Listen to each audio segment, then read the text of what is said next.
Mama wakwaba wa frame adwa searching mesro na wa subscribe to my channel. Me notification bell also for more news.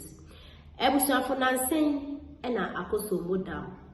omo ebie na obie no eyade a ensu no asay amanfo omo ete area ho titupa and Volta region and an impatin a spillage no asay omo niama enya semketo akra na akoso modam nso dam bi omo mbia na sensu ne kaimwa echa eyade a disaster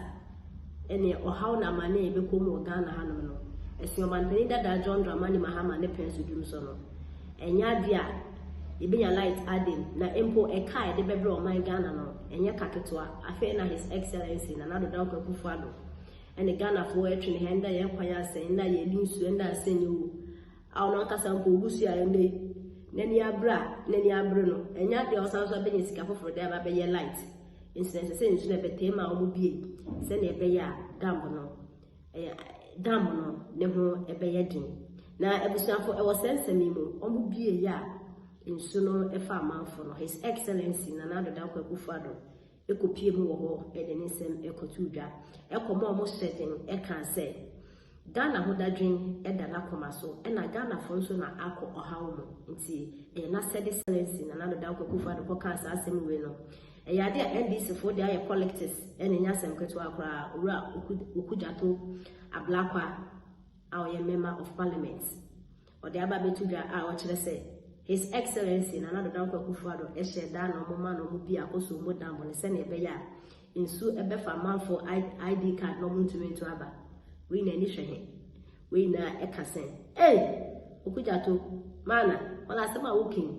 wakasa wo ya we say akoso modam no mu bia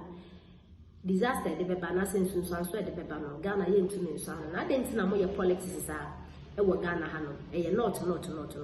na nipa ya okase e ye LPP communicator e na wo kire se e ye sense mi a Volta region for NDC for finance politics e kasenda his excellence and Akwakufuado akasin NPP for akwankobo mo no enya dia ehia na eye ura Togbe ohine a Volta region 2016 obekan say abato omo eto de ema NDC amayoku no enya de omunya ho faso omunya faso papa bia wo mo to aba no kwa NDC fo baso a omo mboa we omo nya de papa bia emfa emomo enti no wonja nsem omo keka no na his excellency na nado danko Akufo-Addo obeye president imposi wa yibi would when HM Volta region and near his excellency na danko Akufo-Addo anye wo ho no enye ne market wa kra enti enye asem kakra his excellency na nado danko Akufo-Addo ekokan e na mo de beye politics na ebusuafo yenti ensema ediko so anado say no ono de nipa nkwa hu hia no na da ye hu asema eto nkofo wo June June 10 disaster ya ensuo ni eja ahye nkofo men ne survivors ebiti adane half Google says here na bisa say don ma twa compensation ma wo mo ana omo nya nipa asemo Ghana don ma ono twa compensation sa June 10 disaster ensuo ni ja wo circle omo nya nipa omo nya nipa na domama etwa sa compensation ni ma wo mo enei wonya no akogina ho na on incite the people senti president aba who is on kasa ase ka vote a ene ga di decide omo gese nko mba no wogi nipa hunti nipa da na kuma so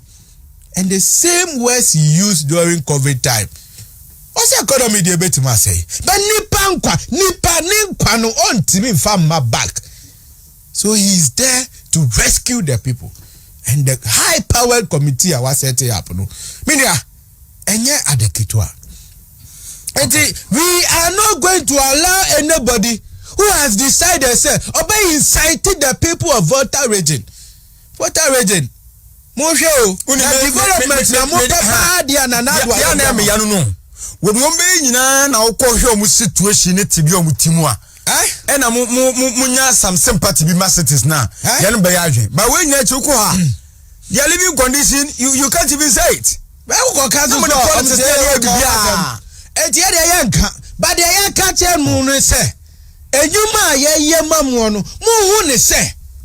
NDC for kra ba. Na we refi 2016. Togbe Afede no amu. Was it they are not benefiting from omu votes or omu toma NDC? Asana Rollins so ekabi. Oja say, Asana Rollins kra hu nyama pa MPP. We would say Rollins e wo no ye MPP ni. Indi binti binche. I make culture. Say me a communication director. Now we a card bearer member. Onye card bearer member. But now when who say party bepo Ghana. Oh, okay. Na ne dia no what see probity accountability na e de NDC no. Jomama yira no. What is it sikasemu about politics mu nya Jomama. Sikasemu about politics mu Ghana ha Joma. No can ade ni hu. He has to pay his way through. It's also kuni bako kumbi fa hu ebesin. Nanka president mu awuti te say akoko funu akoko ayehu me de na pie maternity ward asat now yehu bia papa ni wusi kosi owo de ntimi nkum nipa de ya kan say na president is wo te say akoko owo de obi a ba kwa me so me ka che osuru say president mu ano owu te say akoko because me no me ni enya say secret we are say no yare oyade a cancer ye what time are you say na ewu we nyame they can give you a time owo de owuko ma fa mo session yare na o yare owo no mo de awo ni mo hwe me de ye cancer president mu ewu yare a ya ntiase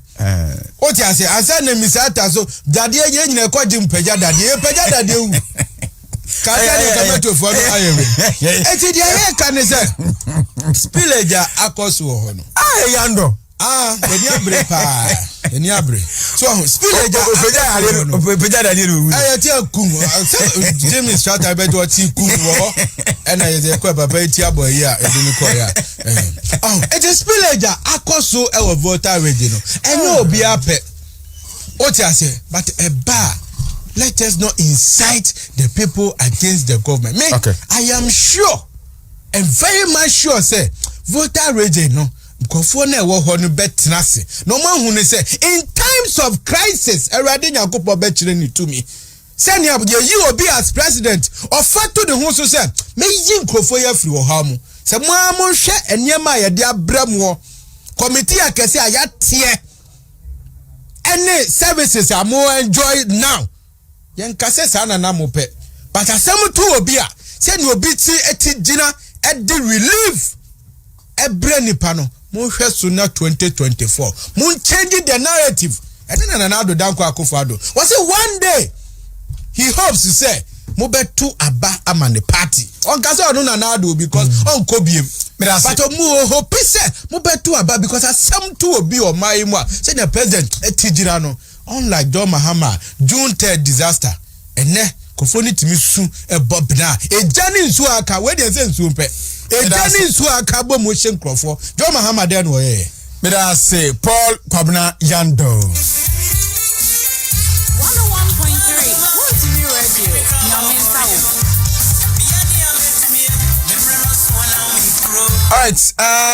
all right Isaac yes I mean to remarks oh